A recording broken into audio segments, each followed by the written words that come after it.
Have you heard of deviled eggs or rumble-tumble? Have you ever paused to think how odd it is to eat ladies' fingers? In this video, I'll tell you the stories of 3 unusual food names that span at least as many continents. But first, do subscribe to The English Nut. Thank you.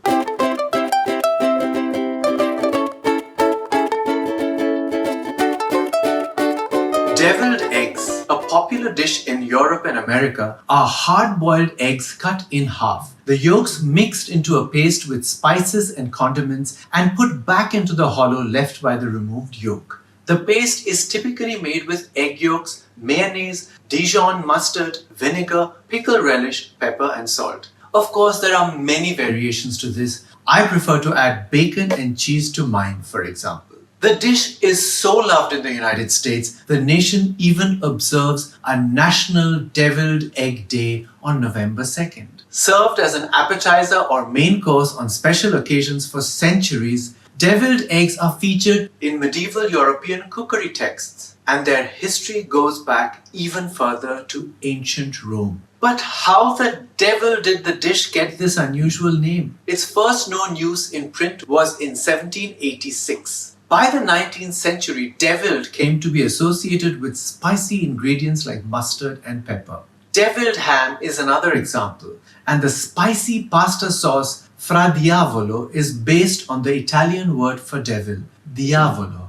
Perhaps the devil came to be associated with such foods as their ingredients can be hot as hell. By the way, fra diavolo was also the nickname given to Neapolitan guerrilla leader Michele Pezza, possibly because he was naughty as a child. He grew up to lead the resistance against the French occupation of Naples. The French name for deviled egg is œuf mimosa, meaning egg mimosa. It's apparently based on the way a mimosa flower looks. Its Hungarian name translates as casino egg, and don't ask me why. The names for deviled egg in some other European languages simply translate as stuffed egg. It is also called stuffed egg or salad egg in parts of the US. In South America, the dish is sometimes called huevos a la peruana, meaning Peruvian eggs. Maybe it was prepared in Peru before spreading to the rest of that continent. The idea for this video was born from a question asked of me by Ushoshi, a young student in Kolkata. Her question was not exactly about deviled eggs, but about the Bengali dish called egg devil. It's quite different from the continental dish I've been talking about. My guess is that when the British came to Bengal, their traditional deviled egg was given a local twist. Quite a big twist, in fact. To make the egg devil of Bengal, a boiled egg is encased in a mixture of mincemeat, mashed potatoes, herbs and spices. This is dipped in an egg wash,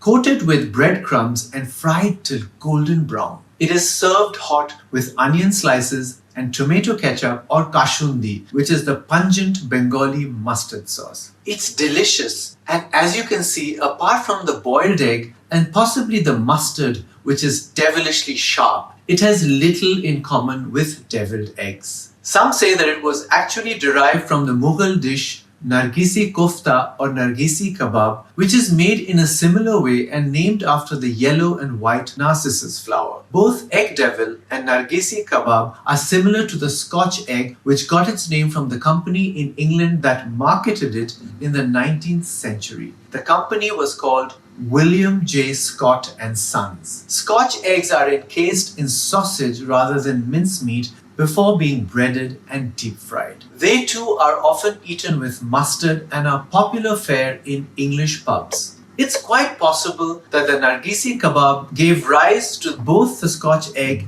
and the egg devil, except that the latter got its devilish name from the European deviled egg. Complicated. One last point. Deviled egg and egg devil are not to be confused with devil's eggs. This is the nickname of a type of cluster bomb used by the German Air Force, the famous Luftwaffe, in the Second World War. The devil's eggs were actually the bomb containers that released multiple bomblets, which were called butterfly bombs, because their cylindrical outer shells hinged open somewhat like a butterfly's wings as they were released into the air. Give me deviled eggs any day. Our next food name is even stranger perhaps, lady's fingers. It brings to mind a psychopath who tortures his victim by slicing and dicing her fingers. Or maybe that has more to do with my weird imagination. Anyway, it's another name for the vegetable called okra, perhaps because it is thin and long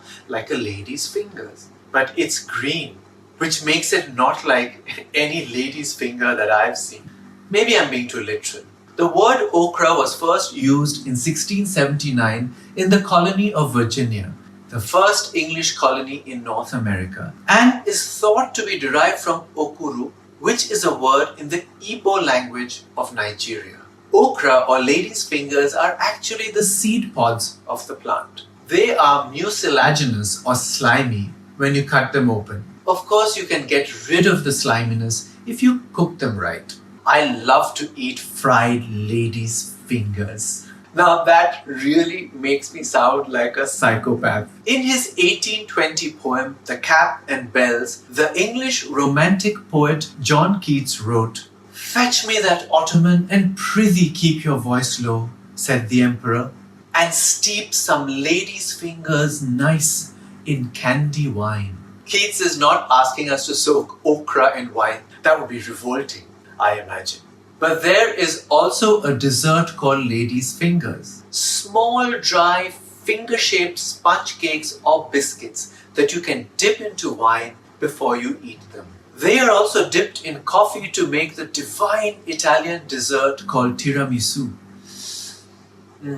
There are a number of variations in the way lady's fingers is written. You have LADY' fingers, LADIES' fingers, lady-fingers, lady fingers as one word. The last two variations are used in the US only to refer to the dessert, and the vegetable is exclusively called okra. Whereas in India, the vegetable is almost always called lady's fingers and not okra, and the dessert is not really well known. When I was small, our cook asked me one morning if I wanted to eat rumble-tumble, which my mother explained was rumble-tumble. I still didn't know what he was talking about. The penny dropped when she told me that this was another word for my favorite scrambled eggs. So the cook made rumble-tumble for me with eggs, butter and cheese.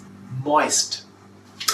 Just the way I like it. Rumble-tumble is a late 18th century word that used to mean the luggage compartment at the back of a horse-drawn carriage. It could also double up as seating, typically for servants. Rumble-tumble also meant rough and tumble, hurly-burly, chaotic activity. And a contemporary definition of the word is Indian scrambled eggs. That is, scrambled eggs made with onions, tomatoes, chilies and spices. There are different versions of it. The Parsis have their akuri and there is the anda bhurji, with variations in spices and other ingredients in different parts of India. I must say though, I like rumble-tumble best the way my cook made it. No spices, just butter and cheese served with salt and pepper sprinkled on it. I wonder how the dish rumble-tumble got its name. Is it because scrambled eggs make your stomach rumble?